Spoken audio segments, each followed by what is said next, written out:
In a hotel, there is a room attendant picking up a wallet. She opens it and suddenly a piece of iron comes out of the wallet. She tries to pick up the piece but falls through the ceiling and dies. When other people look up to the ceiling, it is still intact without any defects. They don't know why she could fall through the ceiling like that. Afterwards, the FBI quickly comes to investigate, and they are so surprised. The iron plate is always floating in the air.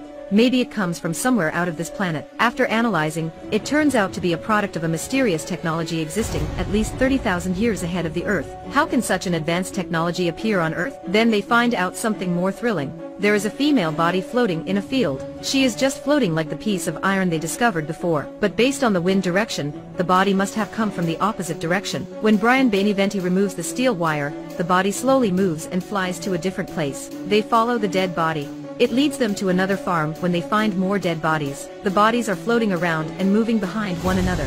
They bring all the bodies back to check, and there is no pulse or heartbeat in them, but their cells and brains are still functional. In this moment, a woman opens and turns her eyes around, then closes them. All the clues appear to be related to the debris. They start looking for other pieces on a large area. Deep in the forest, they discover a large amount of debris.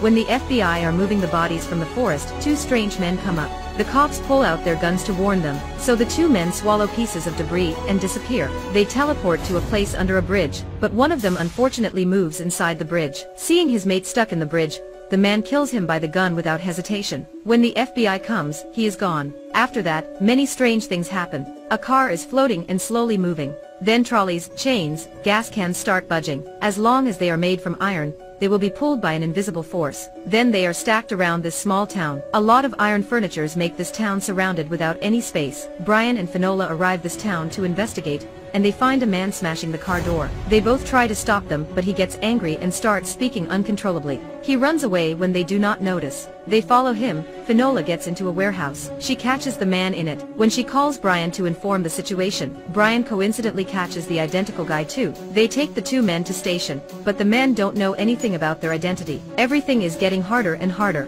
Therefore, Brian and Finola decide to go to his house and search for other clues. They see a pile of iron when entering it. Brian gets in a room.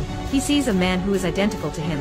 They both have guns and are pointing guns against each other. When the clone is talking, Brian shoots to finish the fake person. Now they understand that the bodies have the ability of duplicating, and these two identical men are also duplicated. So where is the real one? At this time, they discover a blood mark in the house. Tracking the blood, they go outside and stop near the pile of iron. They see his car on the top of the pile. Then Brian climbs and finds the man locked in it. The man is finally saved, but other thrilling things keep happening. A maintenance worker finds a fog layer during her working time. She steps forward and throws a stone into the layer, but the stone flies through it. When curiously looking at the veil, a human hand turns up.